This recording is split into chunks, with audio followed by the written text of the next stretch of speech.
الله وحده لا شريك له ونشهد أن سيدنا ونبينا ومولانا محمدا عبده ورسوله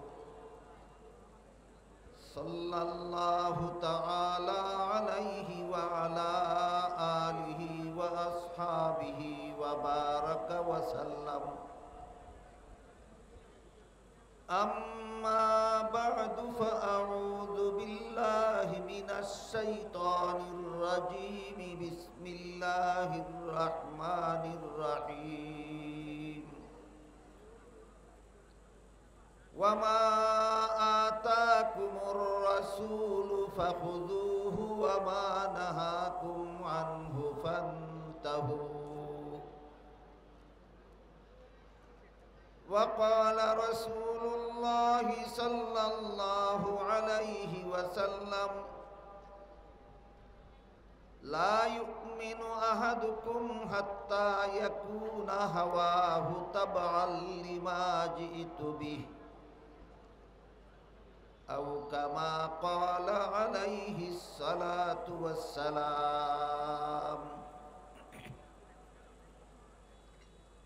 শ্রদ্ধেয় সভাপতি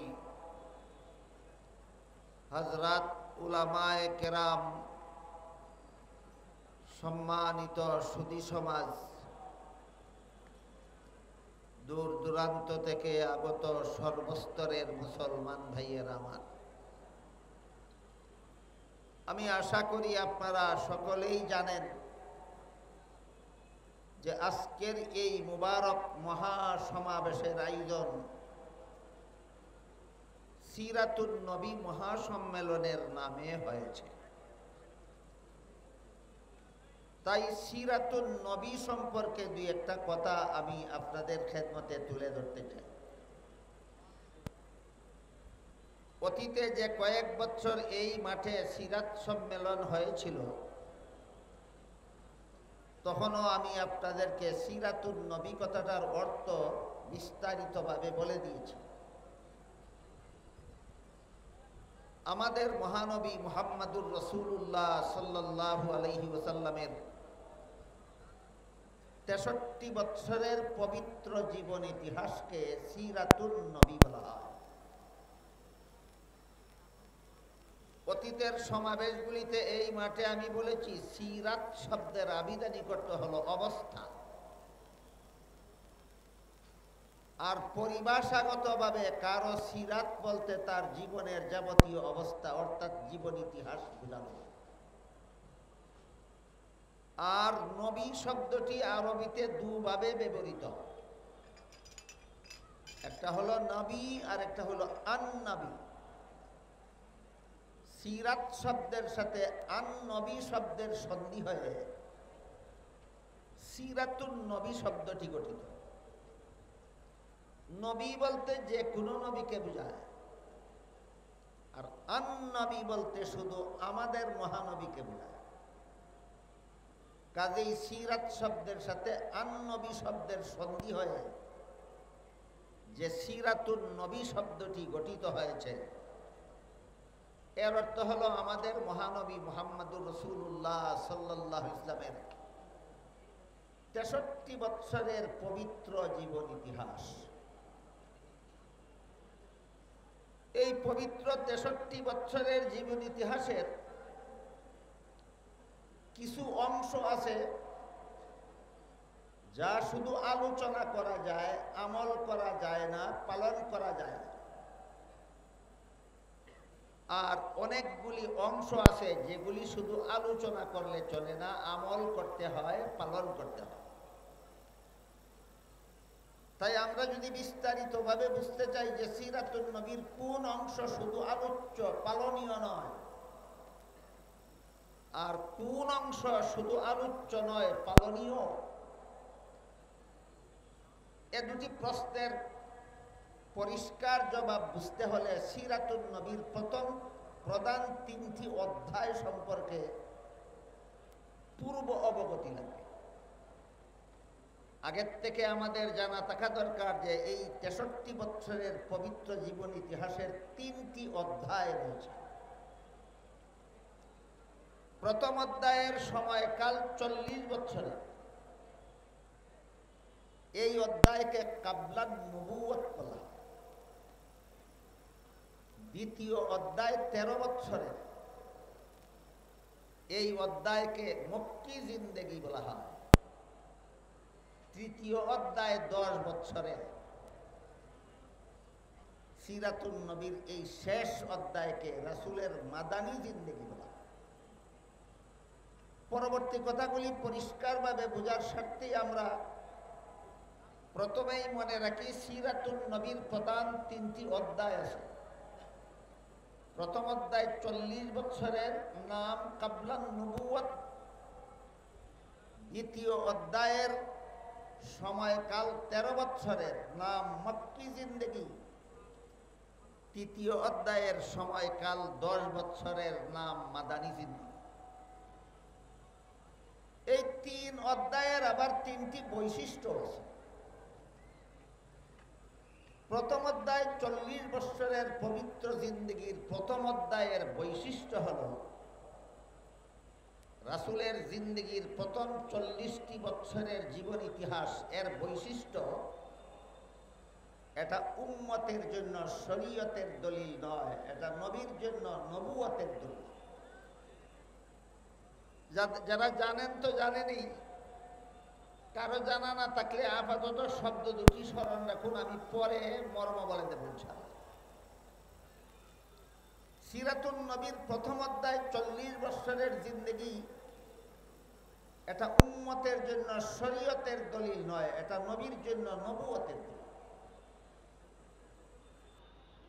সিরাতুন নবীর যে অংশ উম্মতের জন্য শরীয়তের দলিল, সেই অংশ উম্মত শুধু আলোচনা করলে চলে না, আমলও করতে হয়, পালনও করতে হয়। আর সিরাতুন নবীর যে অংশ উম্মতের জন্য শরীয়তের দলিল নয়, শুধুমাত্র নবীর জন্য নবুয়তের দলিল, সেটা বিশেষ বিশেষ কতগুলি কারণে এই অধ্যায় শুধু আলোচ্য, পালনীয় নয়। আলোচনা করা যায়, পালন করা যায় না। আলোচনা করলে নফল বন্দেগীর সওয়াব হয়, কিন্তু পালন করার ক্ষমতাই কোনো মানুষ রাখে না। যেমন ধরুন, উদাহরণস্বরূপ বলা যায়, কোন লোকের জীবন ইতিহাস তার জন্ম থেকে শুরু হয়, ঠিক তেমনি ভাবে সিরাতুন নবীর 63 বছরের ইতিহাসও আমাদের মহানবীর জন্ম থেকে শুরু হয়েছে। আর যেভাবে 63 বছরের জীবন ইতিহাসকে সিরাতুন নবী বলা হয়, তেমনি ভাবে আমাদের মহানবীর জন্মকে মিলাদুন নবী বলা হয়। সিরাতুন নবীকে একটু পরিষ্কারভাবে বোঝার জন্যই পরিভাষাগুলি আমাদের মনে রাখা দরকার, যে 63 বছরের জীবন ইতিহাসের নাম সিরাতুন নবী, আর নবীর জন্মের নাম মিলাদুন নবী। মহানবী মুহাম্মদুর রাসূলুল্লাহ সাল্লাল্লাহু আলাইহি ওয়াসাল্লামের পবিত্র জন্মকে মিলাদুন নবী বলা হয়। রাসূলের জন্মকালীন বেশ কিছু কথাবার্তা, বেশ কিছু অবস্থা, বেশ কিছু ঘটনাবলী এমন আছে যা আলোচনা করলে নফল ইবাদতের সওয়াব হয়, আলোচনা করলে নবুয়তের প্রমাণ পাওয়া যায়, আলোচনা করলে ঈমান তাজা হয়, আলোচনা করলে অমুসলিমদের ইসলাম গ্রহণের প্রেরণা জাগ্রত হয়, কিন্তু পালন করার সাধ্য কোনো মানুষের না। এর একটি উদাহরণ, রাসূল করিম সাল্লাল্লাহু আলাইহি ওয়াসাল্লাম মায়ের গর্ভ থেকে ভূমিষ্ঠ হওয়ার সাথে সাথেই আল্লাহর শুকরিয়া আদায় করে দোয়া পড়েছেন। রাসূল করিম সাল্লাল্লাহু আলাইহি ওয়াসাল্লাম মায়ের গর্ভ থেকে খতনাকৃত অবস্থায় ভূমিষ্ঠ হয়েছেন। রাসূল করিম সাল্লাল্লাহু আলাইহি ওয়াসাল্লাম মায়ের গর্ভ থেকে নার কাটা অবস্থায় ভূমিষ্ঠ হয়েছেন। বুঝা থাকলে একটু দয়া করে বলুন, খতনাকৃত অবস্থায় ভূমিষ্ঠ হওয়া, নার কাটা অবস্থায় ভূমিষ্ঠ হওয়া, ভূমিষ্ঠ হওয়ার সাথে সাথে আল্লাহর শুকরিয়া আদায় করে দোয়া পড়া আর কোনো মানুষের পক্ষে সম্ভব না, একমাত্র মহানবীর পক্ষে সম্ভব। তাহলে ঘটনাগুলি কার জন্য, কিসের দলিল? যদি উম্মতের জন্য শরীয়তের দলিল হতো, উম্মতকেও হত্যাকৃত অবস্থায় জন্ম হওয়ার ঘটনা অনুকরণ করতে হতো, পালন করতে হতো। যদি ঘটনা উম্মতের জন্য শরীয়তের দলিল হতো, উম্মতকেও নার কাটা অবস্থায় ভূমিষ্ঠ হওয়ার ঘটনা পালনীয় হতো। যদি উম্মতের জন্য শরীয়তের দলিল হতো, উম্মতকেও ভূমিষ্ঠ হওয়ার সাথে সাথে শুকরিয়া আদায় করে দোয়া পড়তে হতো।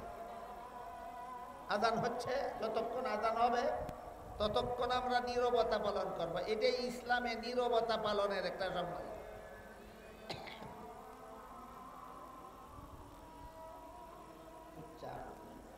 সেই জমাতের জন্য আবার এখান থেকে আযান দেওয়া হবে। এই জন্য বাইরের আযান শুনে কেউ নামাজের জন্য অস্থির হবেন না। ইতমিনানের সাথে শান্তশিষ্টভাবে এই মঞ্চ থেকে আযান দেওয়া হবে। আপনাদেরকে জমাতে দাঁড়াবার জন্য, প্রস্তুতি নেওয়ার জন্য যথেষ্ট পরিমাণ সময় দেওয়া হবে। তারপরে আপনারা কাতার সুদা করলে পরে আপনাদের সবাইকে নিয়ে ইনশাল্লাহ এই মঞ্চ থেকে এশার নামাজের জমাত পরিচালনা হবে। এই জন্য বাইরের আযান শুনে কেউ নামাজের জন্য অস্থির হওয়ার কারণ নেই। যারা ফাঁকে ফাঁকে এখনো দাঁড়িয়ে আছেন, আমি অনুরোধ করে বলবো আপনারা মেহেরবানি করে বসে পড়ুন। বুঝতেই পারতেছেন আযান হয়ে গেছে, জমাত দাঁড়াবে, কাজেই সময় অতি সংকীর্ণ। এই অল্প সময়ে আমার বেশ কিছু জরুরি কথা বলার ইচ্ছা, যদি আল্লাহ তৌফিক দান করেন।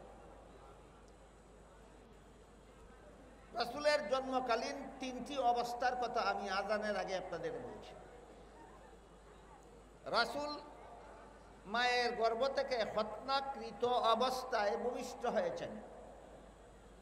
বুঝে থাকলে একটু দয়া করে বলুন তো, এটা কি পালনীয় না আলোচ্য? রাসূল মায়ের গর্ভ থেকে খতনাকৃত অবস্থায় ভূমিষ্ঠ হয়েছেন, এটা কি পালনীয় না আলোচ্য? রাসূল ভূমিষ্ঠ হওয়া মাত্রই আল্লাহর শুকরিয়া আদায় করে দোয়া পড়েছেন, এটা কি পালনীয় না আলোচ্য? সুতরাং মিলাদুন নবী পালনীয় হয় না। কেউ যদি বলে মিলাদুন নবী পালন করি, হয়তো না বুঝে তালে তালে বলে, আর না হয় বুঝে শুনেই মিথ্যা বলে। মিলাদুন নবী পালনীয় নয়, মিলাদুন নবী আলোচ্য। এখান থেকে আমরা এটুকু মনে রাখি, মিলাদুন নবী পালনীয় না আলোচ্য? এরই আরেক নাম নবীর জন্য নবুয়তের দলিল। এরই আরেক নাম মিলাদুন নবীর পরবর্তী 2-1টা ঘটনার মাধ্যমে আমরা এই কথাটা আবার বোঝার চেষ্টা করি। রাসূল করিম সাল্লাল্লাহু আলাইহি ওয়াসাল্লাম মা আমেনার গর্ভ থেকে ভূমিষ্ঠ হয়েছিলেন, কিন্তু দুধ পান করেছিলেন হালিমা সাদিয়া রাদিয়াল্লাহু আনহা। আমেনা হলেন রাসূলের গর্ভধারিণী মা, আর হালিমা হলেন রাসূলের দুধ মা। বুঝে থাকলে বলুন তো, হালিমার নিজের কোনো সন্তানাদি না হলে আমেনার সন্তানকে দুধ পান করাতে পারতেন? অবশ্যই না। হালিমার নিজেরও একটা দুধ পানকারী শিশু ছেলে ছিল, এই জন্য হালিমা নিজের ছেলেকেও দুধ পান করাতেন, আমেনার ছেলেকেও দুধ পান করাতেন। এবার বলুন তো, তাহলে হালিমার দুধ পানকারী শিশু কতজন? 2 জন। এজন্য রাসূল করিম সাল্লাল্লাহু আলাইহি ওয়াসাল্লাম হালিমার এক স্তনের দুধ নিজে পান করতেন, অপর স্তনের দুধ নিজের দুধ ভাইয়ের জন্য রেখে দিতেন। কুলের শিশু থাকাকালে এত বড় ইনসাফ আর কোন মানুষের পক্ষে সম্ভব না, একমাত্র মুহাম্মদুর রাসূলুল্লাহর পক্ষে সম্ভব। এবার বলুন, ঘটনাটা উম্মতের জন্য শরীয়তের দলিল না নবীর জন্য নবুয়তের দলিল? পালনীয় না আলোচ্য? ঘটনা পালনীয় নয়, ঘটনা আলোচ্য। আরেকটি উদাহরণ দিচ্ছি। রাসূল কুলের শিশু থাকাকালেও কখনো উলঙ্গ হননি। কুলের শিশু থাকাকালেও উলঙ্গ হননি। অগত্যা একদিন শিশু রাসূলের সতর থেকে কাপড় সরে গেছিল। অস্বাভাবিকভাবে চিৎকার দিয়ে কান্না শুরু করেছিলেন।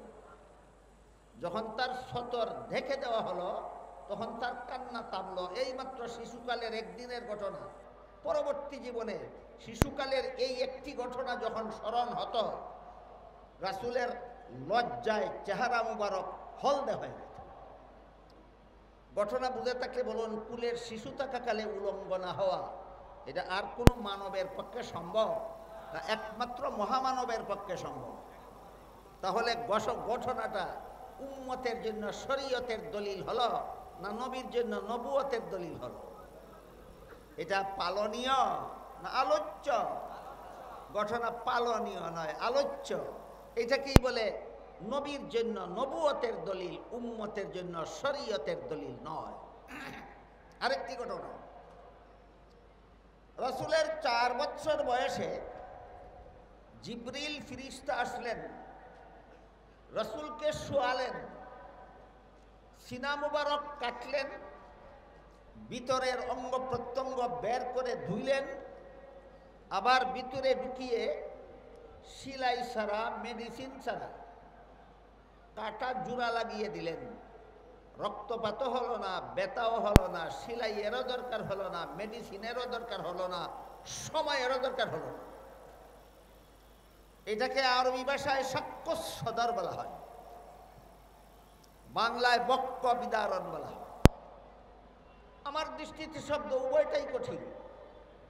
এজন্য সর্বস্তরের মুসলমানদের বুঝার সুবিধার্থে আমি এটাকে বলে থাকি কুদরতি অপারেশন। রাসূলের জীবনে এমন কুদরতি অপারেশন সর্বমোট 4 বার হয়েছিল। প্রথম দফা হয়েছিল 4 বছর বয়সে। 4 বছর বয়স্ক শিশু মুহাম্মদের এই যে কুদরতি অপারেশন হলো, এটা কি পালনীয় না আলোচ্য? অনুসরণ করা সম্ভব না আলোচনা করা সম্ভব? মিলাদুন নবীর থেকে নিয়ে দীর্ঘ 40টি বছর পর্যন্ত এই সিরাতুন নবীর প্রথম 40 বছরের অধ্যায়ে আল্লাহ নবীর দ্বারা এমন কতগুলি অজস্র ঘটনা ঘটালেন, যেই ঘটনাগুলি উম্মতের জন্য পালনীয় নয়, উম্মতের জন্য অনুসরণীয় নয়, উম্মতের জন্য অনুকরণীয় নয়, শুধু আলোচ্য। পালন করা যাবে না, আলোচনা করে লাভ কি? এই প্রশ্ন যদি কারো মনে জাগে, সিরাতুন নবীর যে অংশ পালন করা যাবে না, আলোচনা করে লাভ কি? এই প্রশ্ন যাদের মনে জাগে তাদের প্রশ্নের জবাব কয়েকটা। 1 নম্বর, আলোচনার দ্বারা নফল ইবাদতের সওয়াব। 1 নম্বর, আলোচনার দ্বারা নফল ইবাদতের সওয়াব। 2 নম্বর, আলোচনার দ্বারা সিরাতুন নবী সম্পর্কে জ্ঞান লাভ হয়। 3 নম্বর, আলোচনার দ্বারা মুমিনের ঈমান তাজা হয়। 4 নম্বর, আলোচনার দ্বারা বেঈমান কাফিরের জন্য নবীর নবুয়তের প্রমাণ হয়। আমি কি বুঝাতে পারলাম আপনাদেরকে? সিরাতুন নবীর যে অংশ পালনীয় নয়, আলোচ্য, সেই অংশের আলোচনা অনর্থক না উপকারিতা আছে?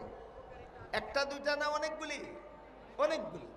তাই সিরাতুন নবীর প্রথম 40 বৎসরের প্রথম অধ্যায়, 40 বৎসরের মেয়াদকালের প্রায় সবগুলি ঘটনা নবীর উম্মতের জন্য শরীয়তের দলিল নয়, নবীর জন্য নবুয়তের দলিল। এটা হইল প্রথম অধ্যায়ের বৈশিষ্ট্য। এখানে আরেকটা প্রশ্ন কারো মনে জাগতে পারে যে আল্লাহর রাসূল জীবনের প্রথম বিয়ে করেছিলেন 25 বছর বয়সে। এটা কি প্রথম অধ্যায়ের 40 বছরের ভিতরে হলো না বাইরে হলো? ভিতরে। 40 বছরের জীবন ইতিহাস যদি উম্মতের জন্য পালনীয় না হয়, অনুসরণীয় না হয়, অনুকরণীয় না হয়, তাহলে 40 বছরের ভিতরে নবী বিয়ে করেছিলেন। বিয়ে করা উম্মতের জন্য শরীয়তের দলিল হলো কিভাবে? উম্মতের জন্য সুন্নত হলো কিভাবে? এই প্রশ্নের সংক্ষিপ্ত জবাব, রাসূল 25 বছর বয়সে বিয়ে করেছিলেন, এজন্য বিয়ে করা উম্মতের জন্য সুন্নত হয়নি। 40 বছর পূর্ণ হওয়ার পরে আল্লাহর রাসূল পরিষ্কার ভাষায় বলে দিয়েছিলেন, আন নিকাহু মিন সুন্নতি, বিবাহ বন্ধনে আবদ্ধ হওয়া আমার সুন্নত। সেই হাদিসের দ্বারা বিবাহ উম্মতের জন্য সুন্নত হয়েছে। 25 বছর বয়সে বিয়ে করেছিলেন, সেই কারণে নয়। এবার আমরা দ্বিতীয় অধ্যায় সম্পর্কে কিছু আলোচনা করব। এর আগে প্রথম অধ্যায়ের 40 বছর মিলাদুন নবী থেকে শুরু হয়। আমি এতক্ষণ আপনাদের বলেছি মিলাদুন নবী পালনীয় না আলোচ্য। কাজে যারা বলে মিলাদুন নবী পালন করি, হয়তো বুঝে সুঝে বলে না, তালে তালে বলে। আর যদি বুঝে শুনে বলে তাহলে জেনে শুনেই মিথ্যা বলে। মিলাদুন নবী পালনীয় নয়, 40 বছরের জীবন ইতিহাস উম্মতের জন্য পালনীয় নয়, সেগুলি আলোচ্য। এগুলি উম্মতের জন্য শরীয়তের দলিল নয়, এগুলি নবীর জন্য নবুয়তের দলিল। যেখানে মিলাদুন নবীটাই পালনীয় নয়, সেখানে ঈদে মিলাদুন নবী আসলো কোত্থেকে? পরিষ্কার সহিহ হাদিসে আল্লাহর রাসূল সাল্লাল্লাহু আলাইহি ওয়াসাল্লাম বলে দিয়েছেন, আল্লাহর পক্ষ থেকে আমার মুসলমান উম্মতের জন্য বাৎসরিক 2টি ঈদের ব্যবস্থা দেওয়া হয়েছে। মনে রাখার ব্যাপার, সমস্ত মুসলমানদের আল্লাহর রাসূল বলে গেছেন, মুসলমান উম্মতের জন্য আল্লাহর পক্ষ থেকে কতটি ঈদের ব্যবস্থা দেওয়া হয়েছে। একটি ঈদের নাম রাসূল বলেছেন ঈদুল আজহা, আর একটা ঈদের নাম আল্লাহর রাসূল বলেছেন ঈদুল ফিতর। মুসলমানের বাৎসরিক ঈদ রাসূল বলেন 2টা, একটার নাম ঈদুল ফিতর, একটার নাম ঈদুল আজহা। আপনি যদি মিলাদুন নবীকে ঈদে রূপান্তরিত করেন, তাইলে রাসূলের 2 সংখ্যায় আপনি সন্তুষ্ট নন, আপনি 3 সংখ্যায় সন্তুষ্ট। আপনি আশিকে রাসূল হলেন না দুশমনে রাসূল হলেন? এজন্য হাদিস শরীফে রাসূল করিম সাল্লাল্লাহু আলাইহি ওয়াসাল্লাম বলেন, ইয়াকুম ওয়া মুহদাসাতিল উমুর ফাইন্না কুল্লা মুহদাসাতিন বিদআতুন ওয়া কুল্লা বিদআতিন দালালা ওয়া কুল্লা দালালাতিন ফিন্নার, আও কামা ক্বাল আলাইহিস সালাতু ওয়াস সালাম। এর অর্থ হলো রাসূল বলেন, মুসলমানের কোনো কাজকর্ম ইসলামী কর্মকাণ্ড সাব্যস্ত হওয়ার জন্য 4 প্রকার দলিলের কোনো এক প্রকারের দ্বারা সাব্যস্ত হতে হবে। এই 4 প্রকার দলিলের আলোচনা রাসূল বিভিন্ন হাদিসে করেছেন। আল্লাহ পাক রব্বুল আলামিন সূরা নিসার 59 নম্বর আয়াতে করেছেন। প্রথম প্রকার দলিলের নাম আল্লাহর কুরআন, দ্বিতীয় প্রকার দলিলের নাম রাসূলের হাদিস, তৃতীয় প্রকার দলিলের নাম উম্মতের ইজমা, চতুর্থ প্রকার দলিলের নাম মুস্তাহিদগণের মাযহাব। যে বিষয় আল্লাহর কুরআনে নাই, যে বিষয় রাসূলের হাদিসে নাই, যে বিষয় উম্মতের ইজমায় নাই, যে বিষয় মুস্তাহিদ ইমামগণের মাযহাবে নাই, এমন কথা মন গড়াভাবে যারা ধর্মের নামে পালন করে, তাদের এই মন গড়া ধর্মের কর্মকাণ্ডকেই আল্লাহ রাসূল বেদাত নামে আখ্যায়িত করেছেন। রাসূল বলেছেন, সাবধান, এমন বেদাত কর্মকাণ্ডে আমার উম্মত মুসলমান লিপ্ত হবে না। বেদাতে লিপ্ত হলে তুমি জান্নাতের পথ হারাবে, আর জান্নাতের পথ হারালে তোমাকে জাহান্নামের শাস্তি ভোগ করতেই হবে। এবার এখান থেকে আমরা 2টি কথা মনে রাখার মতো। একটা হলো মিলাদুন নবী পালনীয় নয়, আলোচ্য। আরেকটা হলো মিলাদুন নবীর সাথে ঈদ শব্দের সংযোজন ইসলামী কোনো দলিলের দ্বারা সাব্যস্ত নয়। মিলাদুন নবীর সাথে ঈদ শব্দের সংযোজন একদল বেদাতীদের মন গড়া। মিলাদুন নবীর সাথে ঈদ শব্দের সংযোজন একদল বেদাতীদের মন গড়া। এমন মন গড়া কাজকে এই হাদিস শরীফে আল্লাহ রাসূল বেদাত বলেছেন। এই পর্যন্ত এই কথা শেষ নয়। আপনারা লক্ষ্য করে থাকবেন, 1974 সালের পর থেকে, এর আগে ছিল না, মনে রাখবেন, এর আগে ছিল না বাংলাদেশে। 1974 সালের পর থেকে বাংলাদেশে কিছু লোক প্রতি বৎসরের 12ই রবিউল আউয়ালে একটা ঈদে মিলাদুন নবীর নামে একটা মিছিল বের করে, শোভাযাত্রা বের করে। এই শোভাযাত্রাকে তাদের ভাষায় বলে জশ্নে জুলুসে ঈদে মিলাদুন নবী। তাদের ভাষায় এই শোভাযাত্রার নাম জশ্নে জুলুসে ঈদে মিলাদুন নবী। সেই শোভাযাত্রায় যে সমস্ত স্লোগান দেওয়া হয়, এর মধ্যে একটি স্লোগানে বলা হয়, জিন্দা নবীর আগমন, শুভেচ্ছা স্বাগতম। কি বলা হয়? জিন্দা নবীর আগমন, শুভেচ্ছা স্বাগতম। আমি জিজ্ঞেস করি, জিন্দা নবী বলতে তুমি কি বুঝালে? জিন্দা নবী বলতে যদি তুমি বুঝাও যে দাফন করার পর থেকে নবী জিন্দা, এটা হাদিসের দ্বারা প্রমাণিত।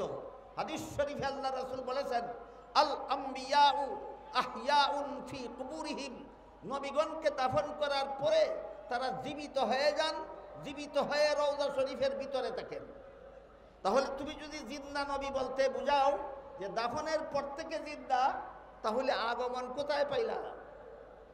যে হাদিসে আছে আল্লাহ রসুল বলেছেন দাফনের পরে নবী জিন্দা, সেই হাদিসে আছে আগমন না, রওজা শরীফে অবস্থান। বলুন, যে হাদিসে নবীকে জিন্দা বলা হয়েছে সেই হাদিসে নবীকে কোনো মিছিলে আগমন করেন বলা হয়েছে, না রওজা শরীফে অবস্থান করেন বলা হয়েছে? তাহলে স্লোগানটা হাদিস সাপেক্ষ না হাদিস বিরোধী? হাদিস বিরোধী। আর যদি বলো আমরা জিন্দা নবী বলতে বুঝিয়েছি যে নবী চিরকাল জিন্দা, অতীতেও নবীর কোনোদিন মরণ হয়নি, ভবিষ্যতেও কোনোদিন মরণ হবে না, তাহলে এই স্লোগান নিঃসন্দেহে কুফরি। এই স্লোগান নিঃসন্দেহে কুফরি। কারণ আল্লাহ পবিত্র কোরআনে আমাদের মহানবীকে সম্বোধন করে বলেন, ইন্নাকা মাইয়িতুন ওয়া ইন্নাহুম মাইয়িতুন, হে মুহাম্মদুর রাসূলুল্লাহ সাল্লাল্লাহু আলাইহি ওয়াসাল্লাম, নিশ্চয়ই আপনি মরণশীল, নিশ্চয়ই আপনি মরণশীল। বহু বলুন কোরআনে আল্লাহ আমাদের নবীকে মরণশীল বলেছেন কিনা? তাহলে আল্লাহ বলেন মরণশীল, তুমি বলো চিরঞ্জীব। তোমার স্লোগান কোরআনের পক্ষে না বিরুদ্ধে? তোমার স্লোগান আল্লাহর পক্ষে না বিরুদ্ধে? জমানার অবস্থা এমন ধারণ করেছে, এইভাবে যারা প্রকাশ্যে আল্লাহর বিরুদ্ধে স্লোগান দেয়, আল্লাহর কোরআনের বিরুদ্ধে স্লোগান দেয়, নবীর বিরুদ্ধে স্লোগান দেয়, নবীর হাদিসের বিরুদ্ধে স্লোগান দেয়, এরা নিজেদেরকে নিজেরা ভুয়া সুন্নি নামে প্রচার করে। এরা আসল সুন্নি নয়, সুন্নি নামের দুঃখাবাজ। বুঝে থাকলে বলুন, কোরআন বিরোধী স্লোগান যারা দেয়, আল্লাহ বিরোধী স্লোগান যারা দেয়, হাদিস বিরোধী স্লোগান যারা দেয়, রাসূল বিরোধী স্লোগান যারা দেয়, সত্যই আশিকে রাসূল না আশিকে রাসূলের সদ্দাবরণে দুঃখাবাজ। এরা আসলেই সুন্নি নয়, এরা সুন্নি নামের দুঃখাবাজ। এই হলো সিরাতুন নবীর প্রথম অধ্যায় সম্পর্কে যৎকিঞ্চিত আলোচনা। এবার সিরাতুন নবীর দ্বিতীয় অধ্যায়। প্রথম অধ্যায়ের সমাপ্তিতে রাসূল করিম সাল্লাল্লাহু আলাইহি ওয়াসাল্লামের কাছে কোরআন নাজিল শুরু হলো। 40 বছর পূর্ণ হওয়ার পর রাসূলের কাছে কোরআন নাজিল শুরু হলো। কোরআন নাজিল শুরু হলো। দীর্ঘ 23 বছরে 30 পারা কোরআন নাজিল হয়েছে। এই 23 বছরে প্রায় 10 লক্ষ হাদিস কোরআনের ব্যাখ্যা স্বরূপ আল্লাহ রাসূলের কাছে পাঠিয়েছেন। উলামায়ে কেরামদের উদ্দেশ্যে, উলামায়ে কেরামদের জানাই আছে, মাদ্রাসার ছাত্রদের উদ্দেশ্যে বলি এবং যারা আলেমনন মাদ্রাসার ছাত্র নন তাদের উদ্দেশ্যে বলি, আল্লাহ নবীর কাছে ওহী পাঠানো শুরু করেন দ্বিতীয় অধ্যায়ের শুরুতে। প্রথম অধ্যায়ের শেষ ভাগে এই ওহী দুই প্রকার। এক প্রকার ওহীর নাম কোরআন, আর এক প্রকার ওহীর নাম হাদিস। সুতরাং কোরআনও আল্লাহর ওহী, রাসূলের হাদিসও আল্লাহর ওহী। এই ওহী রাসূল করিম কোরআন এবং হাদিস রাসূলের কাছে প্রথম অধ্যায়ে নাজিল হয়েছে না দ্বিতীয় অধ্যায়ে?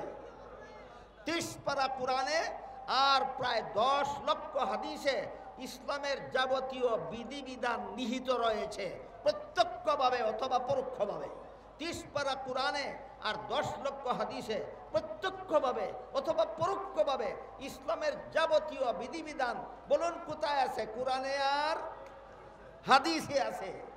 কোরআন হাদিসের বাইরে ইসলামের কোনো বিধিবিধান নাই। এই কোরআন জন্মের দিনে নাজিল হয়েছিল না সিরাতুন নবীর শেষ ভাগে? সিরাতুন নবীর শেষ ভাগে। কাজেই 30 পারা কোরআনের সম্পর্ক মিলাদুন নবীর সাথে নয়, 30 পারা কোরআনের সম্পর্ক সিরাতুন নবীর সাথে। রাসূলের 10 লক্ষ হাদিসের সম্পর্ক মিলাদুন নবীর সাথে নয়, রাসূলের 10 লক্ষ হাদিসের সম্পর্ক সিরাতুন নবীর সাথে। ইসলামের কোনো বিধিবিধানের সম্পর্ক মিলাদুন নবীর সাথে নয়, সমস্ত বিধিবিধানের সম্পর্ক সিরাতুন নবীর সাথে। এমত অবস্থায় যারা সিরাতুন নবী না মেনে মিলাদুন নবী নিয়ে নাচানাচি করে। এদের চরিত্র কার চরিত্রের মতো একটি উদাহরণ দিচ্ছি শুনুন। রাসূল করিম সাল্লাল্লাহু আলাইহি ওয়াসাল্লামের এক চাচার নাম ছিল আবুল আহাব। হয়তো আপনারা অনেকেই জানেন, কেউ হয়তো নাও জানতে পারে। যাদের জানা নাই তারা আজকের থেকে মনে রাখুন, রাসূলের এক আপন চাচার নাম ছিল আবুল আহাব। রাসূলের জন্মের দিন, রাসূলের জন্মকে কি বলা হয়? মিলাদুন নবী। রাসূলের জন্মকে কি বলা হয়? মিলাদুন নবী। রাসূলের জন্মের দিন আবুল আহাব রাসূলের জন্মে খুশি হয়ে দুটি আঙ্গুল দ্বারা ইশারা করে তার বন্দী সুয়াইবাকে আজাদ করে দিয়েছিল, স্বাধীন করে দিয়েছিল। ঘটনা বুঝে থাকলে বলুন, আবুল আহাব নবীর জন্মে দুঃখী ছিল না আনন্দিত ছিল? কোরআন গ্রহণ করেছিল, হাদিস গ্রহণ করেছিল, ইসলামের বিধান গ্রহণ করেছিল। মিলাদুন নবীতে খুশি, নবীর জন্মে খুশি। কোরআন মানে না, নবীর জন্মে খুশি। হাদিস মানে না, নবীর জন্মে খুশি। ইসলামের বিধান মানে না। এই চরিত্র সুন্নিদের হয় না, এই চরিত্র আবুল আহাবের হয়।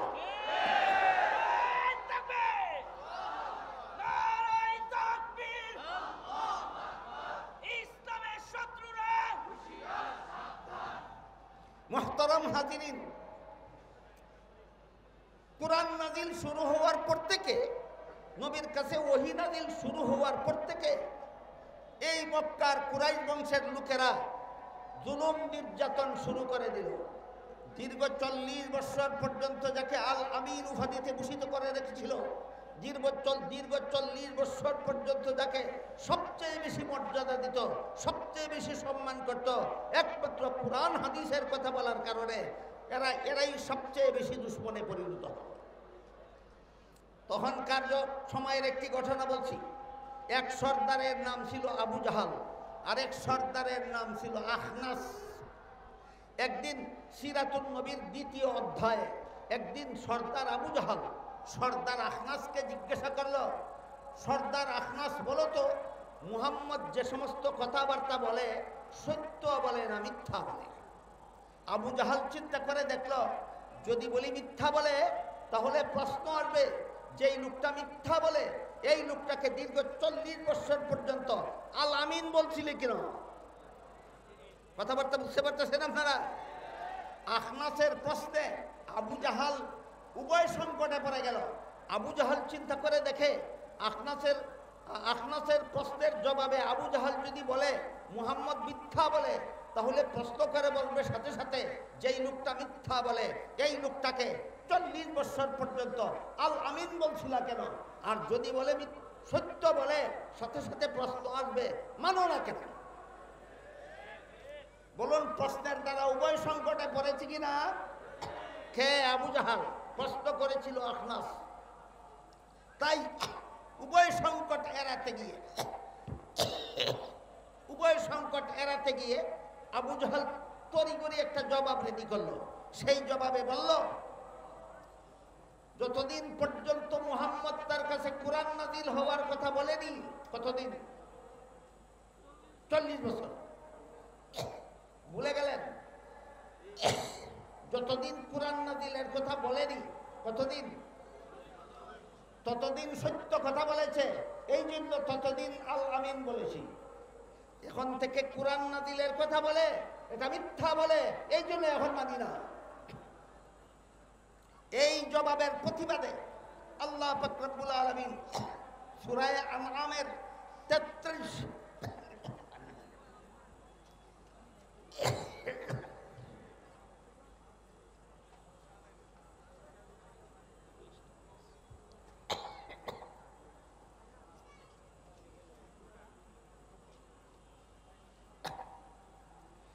আবু জাহেলের এই জবাবের প্রতিবাদে আল্লাহ সূরা আনআমের 33 নম্বর আয়াত নাযিল করে বলেন, قد نعلم إنه ليحزنك الذي يقولون فإنهم لا يكذبونك ولكن الظالمين بآيات الله يجحدون।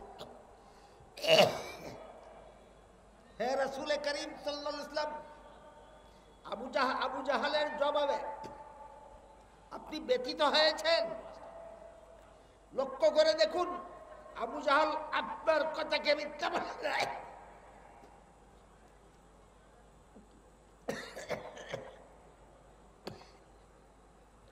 আবু জাহাল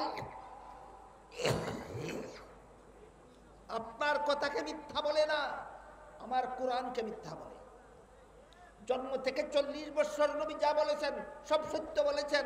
এই জন্য নবী আল আমিন, কোরআনের কথা বললেই নবী মৃত্যুক হয়ে যান।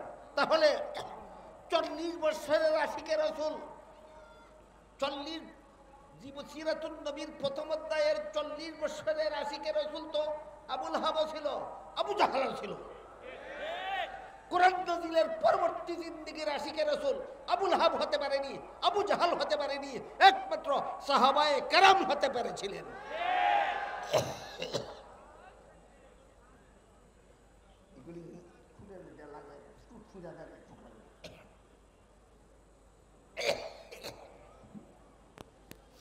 এখান থেকে শুরু হলো সংঘাত।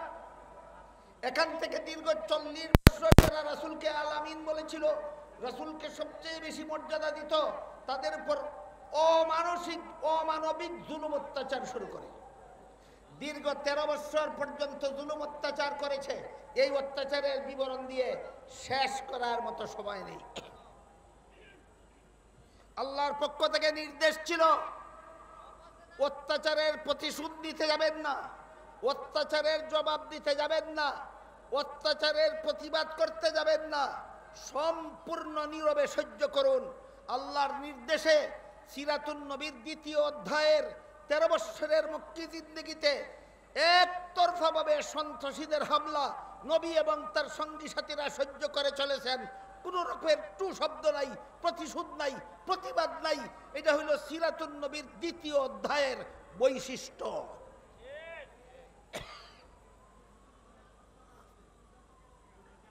দ্বিতীয় অধ্যায়ের বৈশিষ্ট্য হলো সন্ত্রাসীদের হামলার প্রতিশোধ নেওয়া, প্রতিবাদ করা, না নীরবে সহ্য করা? নীরবে সহ্য করা। এটা ছিল সিরাতুন নবীর 2য় অধ্যায়ের 13 বছরের জিন্দেগির বৈশিষ্ট্য। আগের 40 আর পরের 13, 53 বছর বয়সে আল্লাহ হুকুম দিলেন, এবার মক্কা ছেড়ে হিজরত করে মদিনা শরীফ চলে যান। আল্লাহর হুকুমে রাসূল তার সঙ্গী সাথী মুসলমানদের নিয়ে 53 বছর বয়সে মক্কা শরীফ থেকে হিজরত করে মদিনা শরীফ চলে গেলেন। শুরু হলো সিরাতুন নবীর কত নম্বর অধ্যায়? 3য় নম্বর অধ্যায়। এই অধ্যায়ের শিরোনাম 10 বছরের মাদানী জিন্দেগি। 10 বছরের মাদানী জিন্দেগি। আগের বছর নবী হিজরত করে মদিনা শরীফ গেছেন। পরের বছর ওই মক্কার শীর্ষ সন্ত্রাসী আবু জাহাল 950 অস্ত্র সজ্জিত সন্ত্রাসী নিয়ে মদিনায় গিয়ে হামলা করার জন্য রওনা হলো। আল্লাহ নির্দেশ দিলেন, আর নীরবে সন্ত্রাসীদের হামলা সহ্য করা নয়, এবার জিহাদের মাধ্যমে সন্ত্রাস দমন করার জন্য বের হয়ে পড়ুন। এইটাই 10 বছরের মাদানী জিন্দেগির বৈশিষ্ট্য। নীরবে সন্ত্রাস সহ্য করা নয়, সন্ত্রাসী, অস্ত্রধারী সন্ত্রাসী জালেম অত্যাচারীদের বিরুদ্ধে মুসলমান জিহাদে বের হয়ে যাও। বিস্তারিত আলোচনার সময় আমার হাতে নেই, আপনারা নামাজের জন্য হয়তো ব্যাকুল হয়ে আছেন। এই জন্য একটি প্রশ্নের জবাব দিয়ে শেষ করি। 13 বছরের মক্কি জিন্দেগিতে জিহাদের মাধ্যমে সন্ত্রাস দমনের হুকুম দিলেন না আল্লাহ, দিলেন নীরবে সহ্য করার হুকুম। 10 বছরের মাদানী জিন্দেগিতে সন্ত্রাসী হামলা নীরবে সহ্য না করে জিহাদের মাধ্যমে দমন করার হুকুম দিলেন কেন? মক্কি জিন্দেগিতে জিহাদের হুকুম দিলেন না কেন? মাদানী জিন্দেগিতে জিহাদের হুকুম দিলেন কেন? তার কারণ হলো, জিহাদ প্রাথমিকভাবে ফরজ হয় সরকারের উপর। জিহাদ কার উপর ফরজ হয়? মুসলমান সরকারের উপর ফরজ হয়। মক্কি জিন্দেগিতে রাসূলের সরকার ছিল না, জিহাদের দায়িত্বও ছিল না, জিহাদ করার অস্ত্রও ছিল না, জিহাদ করার সম্বলও ছিল না। এই জন্য আল্লাহ নীরবে সহ্য করার হুকুম দিয়েছেন। হিজরত করে মদিনা শরীফ যাওয়ার পরই আল্লাহর রাসূল একটা রাষ্ট্র প্রতিষ্ঠা করলেন এবং সেই রাষ্ট্রের প্রধান শাসনকর্তা নিয়োজিত হলেন স্বয়ং মুহাম্মদুর রাসূলুল্লাহ সাল্লাল্লাহু আলাইহি ওয়াসাল্লাম। তাই মদনী জিন্দেগিতে আল্লাহ জিহাদের মাধ্যমে সন্ত্রাস দমনের আদেশ করলেন। 10 বছরের মদনী জিন্দেগির বৈশিষ্ট্য, জিহাদের দ্বারা সন্ত্রাস দমন করো, জিহাদের দ্বারা সন্ত্রাস দমন করো, জিহাদের দ্বারা সন্ত্রাস দমন করো। আপনারা অধৈর্য না হলে 1-1.5 মিনিটে আরেকটি প্রশ্নের জবাব দিয়ে শেষ করতে চাই। সেটা হলো, বর্তমান দুনিয়াতে চিরদুশ্মন ইহুদি খ্রিস্টানেরা ইসলামের জিহাদকে বলে সন্ত্রাস, আর তাদের কতগুলি পুষ্যপুত্র গুলাম আছে তথাকথিত মুসলমান সমাজের বীর জাফর বুদ্ধিজীবী, এরা ওই ইহুদি খ্রিস্টানদের শিক্ষা দেওয়া বলি অনুপাতে ইসলামের জিহাদকে সন্ত্রাস বলে। কিন্তু সিরাতুন নবী আমাদের পরিষ্কার ভাষায় শিক্ষা দেয়, জিহাদ সন্ত্রাস নয়, জিহাদ সন্ত্রাস দমনের সফল ব্যবস্থা। আল্লাহ আপনাদের আমাদের সবাইকে সিরাতুন নবীর আদর্শে আদর্শ হয়ে জীবনকে ধন্য করার সৌভাগ্য দান করুন। সবাই বলুন আমিন।